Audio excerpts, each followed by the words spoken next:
ఉన్న బంగారాన్ని విడిపించి ఆ రోజు ఆన్లైన్ రేటుకే మేము కొంటాం. Sharma gold company. నమస్కారం, నేను మీ జాహ్నవి. ప్రస్తుతం మనతో ఉన్నారు ప్రముఖ జ్యోతిష్య వాస్తు పండితులు, జ్యోతిష్య వాస్తు శిక్షణ నిపుణులు, లలిత ఉపాసకులు బ్రహ్మశ్రీ నానాజీ పట్నాయక్ గురువు గారు.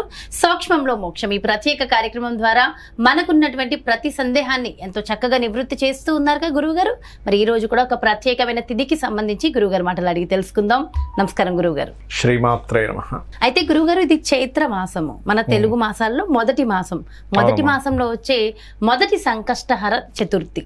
మరి ఈ చతుర్థి యొక్క ప్రత్యేకత ఏమిటి? ఆ రోజు మనందరం కూడా ఆచరించవలసిన విధి విధానాలు, అండ్ ఏ రోజు వస్తుంది ఈ తిథి? ఉన్నామా, మనకి శనివారం నాడు ఉంది. కాకపోతే మీకు సూర్యోదయం కనబడదు. ఇది కాకపోతే సంకష్టహర చతుర్థి ఎప్పుడు కూడా ఈవినింగ్ టైం ఉంటే దాన్ని మరింత ప్రత్యేకంగా తీసుకుంటారు దాన్ని. కాకపోతే ఏంటంటే దీని పేరు వికట సంకష్టహర చతుర్థి అంటారు. వికట సంకష్టహర చతుర్థి అంటే దీనివల్ల కలిగే ఫలితం ఏమిటి? సంకష్టహర చతుర్థి చేసుకోవడం వల్ల కలిగే ఫలితం ఏమిటి? చూడండి, ఒక్కోసారి కొంతమందికి ఆకస్మికంగా ఇబ్బందులు వస్తూ ఉంటాయి. కొంతమందికి ఆల్ ఆఫ్ సడన్గా ఇబ్బంది, అంటే ఎటు నుంచి ఏమొస్తుందో అర్థం కానట్టుగా ఉంటుంది. చూసారా, ఎంత బాగానే ఉన్నానండి, కానీ సడన్గా నాకు ఈ ప్రాబ్లం వల్ల నేను ఇబ్బంది పడ్డాను, అంత ధర్మంగా ఉన్నా సరే ఇబ్బంది పడ్డాను అంటూ ఉంటారు. చూసారా, అటువంటి వాటికి ఈ యొక్క సంకష్టహర చతుర్థి చేసుకోవడం ద్వారా ఆ యొక్క దోషం అనేటువంటి తొలగుతుంది. అంటే అకాలంగా వచ్చే ఇబ్బందులు, అకాలంగా వచ్చే ఇబ్బందులు కానీ ఆటంకాలు కానీ మనకే కాదు, దేవతలకు కూడా గణపతే. దేవతలకు అయ్యో భలేవారే.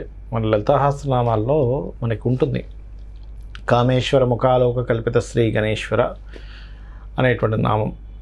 అందరూ దేవతలు, అందరూ కూడా చక్కగా దేవతలు రాక్షసులు యుద్ధం జరుగుతూ ఉంది. బండాసురుడు యొక్క తమ్ముళ్ళలో ఇద్దరు విశుక్రుడు విషంగుడు. ఆయన ఏం చేస్తాడు, వీరి యుద్ధం ఇలా కాదులే అని చెప్పని పైనుంచి ఒక యంత్రాన్ని వేస్తాడు.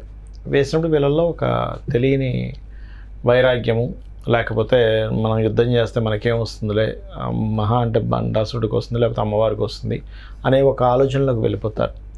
అప్పుడు వీళ్ళిద్దరి ముఖాల్లో నుంచి నవ్వుల నుంచి వచ్చినవాడు, వీళ్ళిద్దరి నవ్వు నుంచి వచ్చినవాడు గణపతి. కాబట్టి వాళ్ళకి ఆ వైరాగ్యాన్ని తొలగించడానికి ఆ అమ్మవారు బయటికి రాగానే అడుగుతాడు, అమ్మ ఏం చేయాలంటే వాడు ఎవడేదో పెట్టాడరా వెళ్ళి చూడండి. వాళ్ళెవరు కూడా ట్రై చేయలేకపోతాడు అది ఎక్కడ పెట్టారు ఏంటనేది. అప్పుడు వెళ్ళి ఒక గుద్దుతో ఆ యొక్క విఘ్నశిల యంత్రాన్ని బద్దలు కొడతాడు. అలా ఏంటంటే ఎప్పుడు కూడా ఒక్కొక్క చతుర్దశి ఉన్నప్పుడు ఆ రోజున్న ప్లానటరీ పొజిషన్స్ని బట్టి ఆ రోజు చేసుకునేటువంటి దేవత ఆరాధన ద్వారా ఆ ఫలితం ఉంటుంది. ఈ సంకష్టహర చతుర్థికి ప్రధానంగా పసుపు గంధము కలిపిన నీటిని తీసుకొని గణపతికి అభిషేకంగా చేయడము చేసినట్లయితే ఏమవుతుంది అంటే చేయడము, అదేవిధంగా ఉండ్రాళ్ళు నైవేద్యంగా పెట్టడం. అంత స్తోమత లేదు, చేయడం రాదు కొంతమందికి, కనీసం ఏదైనా ఫలమైనా సరే పెట్టచ్చు. ముఖ్యంగా గరికతో స్వామివారిని అర్చించడం ద్వారా ఏమవుతుందంటే, గరిక కేతువుకి సంబంధం అమ్మ. ఇప్పుడు ఎవరి జన్మజాతక చక్రంలో అయినా కానీ కేతుగ్రహ ప్రభావం సరిగ్గా లేదనుకోండి, అంటే కేతు పాజిటివ్ దీంట్లో లేడనుకోండి, వాళ్ళకి ఏమవుతుంటుందంటే ఎప్పుడు ఏదో ఆటంకాలు వస్తూ ఉంటాయి. పాజిటివ్ దాంట్లో ఉండడం, నెగిటివ్ ఉండడం అంటే ఏమిటంటే, పాజిటివ్ దాంట్లో ఉంటేనేమో వాళ్ళకి స్పష్టమైనటువంటి జ్ఞానము, అంటే దేన్ని వదిలేసేయాలి దేన్ని పట్టుకోవాలని తెలుస్తుంది వారికి. కొంతమంది చూడండి, పట్టించుకోలేని విషయాలను పట్టించుకొని తిరుగుతూ ఉంటారు, అవును, వదిలేయాల్సింది వదలరు, దానివల్ల అనవసరంగా వైరాగ్యంలోకి వెళ్ళిపోతారు, ఇబ్బందులు పడుతూ ఉంటారు. కేతువు కనుక ఎవరి జన్మజాత చక్రంలో ఆయన మంచి పొజిషన్లో ఉన్నాడు అంటే, మంచి గురువుతో ఉన్నాడు, లేకపోతే మంచి సంతో ఉన్నాడు అనుకోండి, ఉన్నతమైనటువంటి జ్ఞానాన్ని, ఉన్నతమైనటువంటి ఆలోచన విధానాన్ని, ఒక రేంజ్లోకి వెళ్ళేటువంటి యోగాన్ని ఇస్తాడు కేతు. అందుకే కొంతమందికి 7 నెంబర్ కూడా బ్రహ్మాండంగా పనిచేస్తుంటుంది వారికి. 7 నెంబర్ కనుక వాళ్ళకి డేట్ ఆఫ్ బర్త్ ఇచ్చా మంచి దీంట్లోకి వచ్చింది అనుకోండి, లక్కీ నెంబర్గా, కానీ వాళ్ళు టాప్ పొజిషన్లోకి వెళ్తారు. మీరు కనుక పెద్ద పెద్ద వాళ్ళు సచిన్ టెండూల్కర్ చూసుకుంటే 7 నెంబర్లో ఉంటుంది అతన్ని. అట్లా ఏంటంటే ఉన్నతమైనటువంటి జ్ఞానాన్ని ఇచ్చేది కేతువు. ఆ కేతువు సరిగ్గా లేనప్పుడు మనం అధిష్ఠించాల్సిన దేవత ఎవరంటే గణపతి. మాటిమాటికి లైఫ్లో ఏదో ఆటంకం జరుగుతుందండి, ఎన్ని సంకష్టహర చతుర్థులు చేసుకుంటే అన్ని ఆటంకాలు తొలగుతాయి. కాబట్టి ఈ యొక్క వికటము అంటే ఒక్కోసారి చూడండి మనకు వికటిస్తుంది అంటూ ఉంటారు మనం ఏదైనా చేస్తే, అలా ప్రతిసారి ఏదో ఒక డిస్టర్బెన్స్ అవుతుందండి, ఇబ్బంది పడుతుందండి అని అనుకునేటువంటి వారు ఈ సంకష్టహర చతుర్థి చేసుకోవడం ద్వారా మనకు ఆ గణపతి యొక్క అనుగ్రహం వల్ల చక్కటి ఫలితాలు వస్తాయి.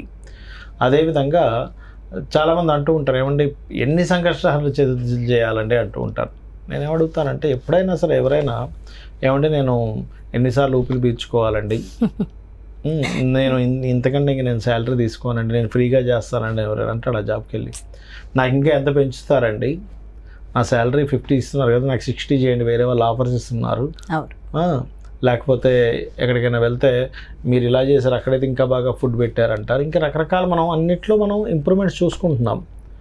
దేవతా సంబంధించింది కూడా ఇన్ని చేసి ఆపేసేయాలా, అమ్మయ్య ఇంక చేసేస్తే చాలు అనుకునే దానిలోకి వెళ్ళకూడదు. ఎందుకంటే సంకష్టహర చతుర్థులు కానివ్వండి, అమావాస్య, పౌర్ణమి, చతుర్దశి, అదేవిధంగా అష్టమి, నవమి సంబంధించిన తిథుల్లో అమ్మవారిని ఆరాధించే విషయాలు కానివ్వండి, ఏకాదశులు చేస్తూ ఉంటాం మనం. ఇవన్నీ ఏంటంటే మనం ఎనర్జైజ్ చేసుకుంటున్నాం. మనం ఎంత ఎనర్జైజ్ చేసుకుంటే అంత బాగుంటుంది. సింపుల్ అమ్మా, ఏం లేదు. మీరు పూజ గదిలో కూర్చొని, ధ్యానంలో కూర్చొని, లేదా లలితహాస్త్రనామాలు చేసుకొని బయటికి వచ్చిన తర్వాత ఉండే మీ మైండ్ సెట్కి ఏదో పొద్దున్న లేసి హడావిడిగా స్నానపానాలు చేసేసుకొని ఏ పూజ పునస్కారాలు లేకుండా బయటకు వచ్చేసి దానికి చాలా తేడా ఉంటుంది. మీరు ఆ డిఫరెన్స్ చూడొచ్చు. అంతదాకా కిందకి వెళ్తూ ఆలయంలోకి వెళ్ళొచ్చాము, వెంటనే మనకు ఆ డిఫరెన్స్ కనిపిస్తుంది. ఇది అందరూ చూస్తారు. ఎనర్జీస్, ఆ పాజిటివ్ ఎనర్జీ అందరూ దాన్ని ఫీల్ అవుతారు. అందరికీ చాలా స్పష్టంగా కనిపిస్తూ ఉంటుంది. అలాంటప్పుడు నువ్వు దాన్ని ఎందుకు మిస్ చేసుకుంటావు? ఇంత చేస్తే అయిపోతుందేమో అని ఇంకా చేయాలా? ఇక నీ కోసం చేసుకుంటున్నావు, భగవంతుడి కోసం కాదు. ఈ సంకష్టహర చతుర్థి కూడా నీ కోసమే. ఆ భగవంతుడు మనల్ని కరుణించడానికి ఫలానా తిథి రోజు అయితే నేను ఎక్కువ అనుగ్రహిస్తాను, ఎక్కువ ఆటంకాలు ఉంటే ఈ తిథి రోజు చేసుకోండి. మనం ఎందుకు ప్రతిసారి సంకష్టహర చతుర్థికి ఎందుకు మనం చేస్తున్నాం ప్రోగ్రామ్ అంటే, ఇంకా కొత్త వాళ్ళు తెలుసుకోవాలి, వాళ్ళు ఇబ్బందుల్లో ఉంటే తెలుసుకోవాలి. చాలా చిన్న దీనిలో మీకు ఏమీ పెద్దగా కొన్ని వందలు, వేలు, లక్షలు ఖర్చు పెట్టాల్సిన అవసరం లేదు. శుభ్రంగా గణపతి బొమ్మ ఉంటే గణపతి బొమ్మ, లేకపోతే ఒక చిన్న మన పసుపుతో అయినా తయారు చేసుకుంటారు. చక్కగా తయారు చేసుకొని దాని మీద పసుపు గంధం కలిపిన నీటితో ఉద్ధరణతో ఓం గం గణాధిపతయ నమః అనుకుంటూ వేస్తారు.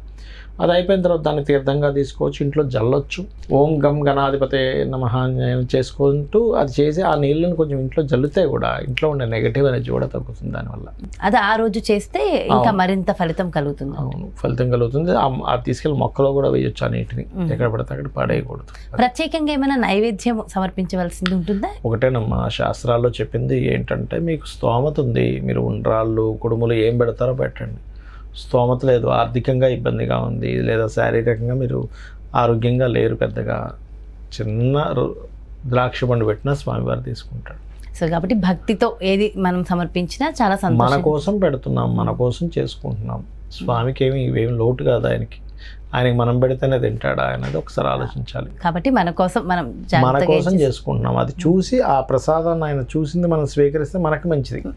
సో కాబట్టి దాన్ని బట్టి మనమే డిసైడ్ అవ్వచ్చు. చాలా చక్కగా వివరించారు గురువు గారు, చక్కటి పరిష్కారాన్ని అందించారు. Thank you so much. నమస్కారం. శ్రీమాత్రే నమః. చూసారు కదండి, మరి ఇది వికట సంకష్టహర చతుర్థి. మరి మనకున్నటువంటి అష్ట కష్టాలను తొలగించేటటువంటి ఈ సంకష్టహర చతుర్థిని ఏ విధంగా మనం చక్కగా సెలబ్రేట్ చేసుకోవాలి, ఎలాంటి నైవేద్యం పెట్టాలి, అసలు ఏం చేయాలి, పూర్తి వివరాలు గురువుగారు చక్కగా వివరించారు కదా.